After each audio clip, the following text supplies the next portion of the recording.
Et c'est alors qu'au bout d'un moment, Spaceman revient enfin sur le champ de bataille.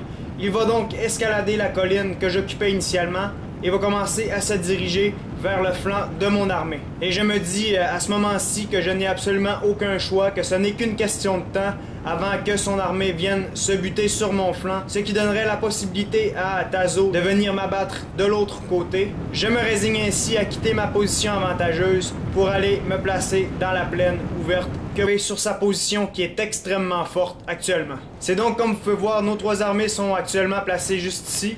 Et comme vous pouvez le constater, depuis le début de la partie, vraiment ce qui mène la bataille, c'est effectivement les positions de nos armées. On essaye de se positionner de manière la plus avantageuse pour chacun de nous. Cependant, ce n'est pas toujours chose facile. Je vais donc me placer juste ici. Les deux armées sont face à moi.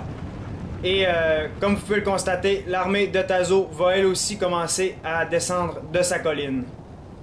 Moi, je vais aller placer ma cavalerie de ce côté-ci sur mon flanc droit. D'autre part, il ne faut vraiment pas oublier que l'armée de Spaceman est à ce niveau-ci indemne. Et alors que nous sommes dans cette position, l'armée de Spaceman va commencer à bouger et va être en marche. Après coup, une fois que la partie a été terminée, ce dernier m'a mentionné qu'il avait monté Spaceman contre moi et lui avait proposé de faire une attaque commune. Avec ma cavalerie, je vais donc tenter de charger la cavalerie de Tazo très rapidement. Cependant, en voyant qu'il s'approche de ses arbalétriers, je vais rebrousser chemin. Cependant, ces cavaliers vont s'approcher un peu trop de mes arbalétriers et vont se faire attaquer. D'autre part, il va me charger avec deux petites unités de chevaliers. Ces derniers vont se faire annihiler. Et c'est donc à ce moment-ci que la totalité de la cavalerie de Spaceman 7 va faire une charge. Initialement, il va se diriger contre la cavalerie de Tazo. Cependant, il ne s'en tiendra pas à ça. Il y a une partie de sa cavalerie qui va charger l'infanterie de Tazo. Moi, de mon côté, je vais accrocher le gros de la cavalerie de mon opposant. Comme vous pouvez le constater, je vais approcher mes unités d'infanterie et je vais tenter d'accrocher l'arrière-garde de ces derniers. Cependant, je vais rapidement me retourner pour encercler ces unités que voici. Je propose alors à Tazo de venir m'aider, histoire qu'on abatte très rapidement cette cavalerie. Et c'est alors qu'il me dit qu'il va venir m'aider. Cependant, je vais vraiment attendre très de la cavalerie de Spaceman à moi seul. C'est donc que le combat va être extrêmement intense et mon infanterie va arriver très rapidement pour venir aider le reste de ma cavalerie.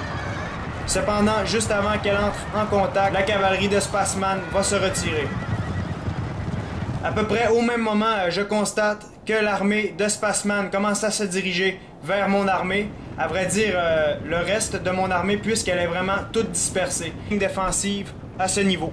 Et comme vous pouvez le constater, j'ai pratiquement tout annihilé la cavalerie de Spaceman 7. Et c'est alors qu'en rang dispersé, mes arbalétriers vont commencer à attaquer l'armée de Spaceman qui est en train de se réorganiser juste ici. Je vais ainsi faire un massacre d'une courte durée parmi ces rangs qui sont en train de se réorganiser. Cependant, ça ne tardera pas et il va lancer sur mon armée. Je vais alors proposer à Tazo 17 que l'on annihile son armée à deux. Anglais au niveau de l'infanterie, il n'avait aucun archer.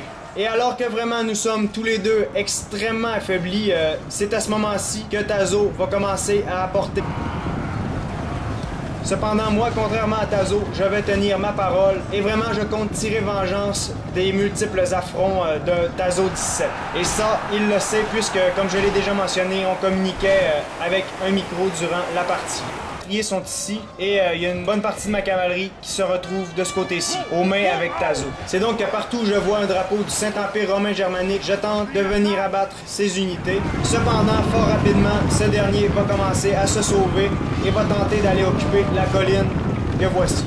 Et c'est alors qu'il y a une poursuite qui va s'enclencher contre ces unités, notamment sur les fuyards. Mais surtout d'aider mes quelques unités éparses sur le champ de bataille dans leur combat. À ce moment-ci, inutile de vous préciser que véritablement il y a des corps partout sur le flambeau. Et moi, malgré tout, je vais tenter avec ma cavalerie d'accrocher quelques unités d'arrière-garde qui fuyaient. Dans la retraite de Tazo vers le sommet, il va vraiment être à peu près plus rien, comme vous pouvez le constater. Je vais alors commencer à me réorganiser dans le bas de la colline avant l'assaut final contre Tazo. Contre les unités écossaises qui étaient toujours dans le bas de la colline, j'ai tenté de faire un ménage rapide. Il reste cependant une petite unité juste ici, cependant je n'en ferai pas grand cas.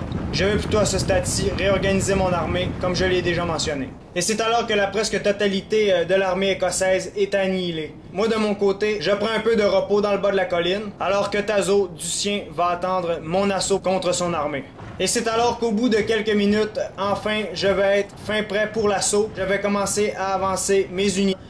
Ça va être des unités qui vont être destinées à ouvrir la charge et à tirer toutes les flèches de Tazo sur eux. Ces unités ont donc vraiment été puisées des lambeaux qui restaient de quelques unités. Cependant, ma force principale va être juste ici. Et c'est donc alors que je vais ordonner l'attaque. En premier lieu, ça va être ceux-ci, et je vais attendre que ces derniers soient à bonne distance avant de lancer le restant de mes unités. N'oublions pas non plus que j'ai quelques unités de cavalerie juste ici que je vais lancer contre les arbalétriers de Tazo. Puisque ce dernier va me charger, je vais tenter de désorganiser les rangs de mon opposant en l'attirant vers le bas de la colline. Cependant, lui aussi c'était pas... c'est-à-dire qu'il a envoyé ces derniers pour abattre mon détachement, et ce, sans briser son rang principal. C'est donc que ces arbalétriers vont se régaler sur mon armée, et moi je vais me positionner dans le bas de la colline. Puisque j'ai l'avantage des arbalétriers, je vais le pousser hors de sa position. Et c'est totalement possible, en allant sur ses arrières. En voyant ces arbalétriers non couverts, je vais lancer ma cavalerie sur ces derniers. Cependant, la charge va être vraiment amortie par la colline, bien qu'elle va quand même porter ses fruits. Et c'est alors que le combat va être extrêmement intense à ce niveau-ci. Moi, je vais devoir me résigner à laisser tomber mes flèches et à reformer mes rangs de manière plus serrée du côté de mes arbalétriers pour qu'ils entrent en mêlée retrouvée de ce côté-ci. Moi, je vais commencer à resserrer mes rangs unité par unité au niveau de mes arbalétriers. Je vais commencer par cette unité. Cependant, Tazo va tenter de les accrocher sur leurs arrières, mais moi, je vais réussir à ne pas me faire accrocher et à aller sur les arrières de mon opposant ici. C'est donc que j'ai réussi à abattre la majorité de mes ennemis ici.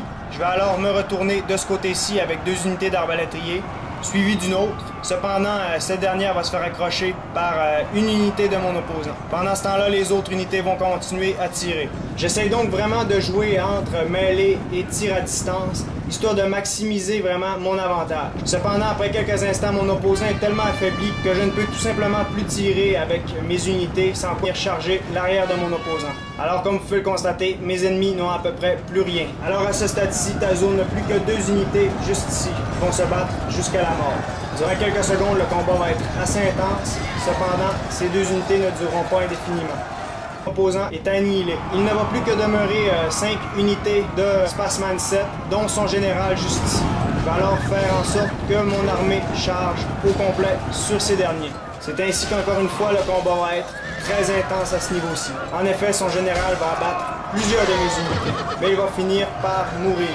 Et c'est alors que j'ai gagné ce combat. J'ai donc déployé 833 unités, Tazo 17 en a déployé 769 et Spaceman 7 937. J'ai abattu 1180 unités, Tazo 17 en a abattu 678 et Spaceman 7 439. C'est donc qu'aujourd'hui, le combat a été très singulier. En d'autres termes, on a vraiment pu comprendre que dans un combat chacun pour soi, tel qu'on le connaît aujourd'hui, véritablement, lorsque l'on décide de bien jouer ce genre de bataille, ça se résume vraiment à être une guerre de positionnement.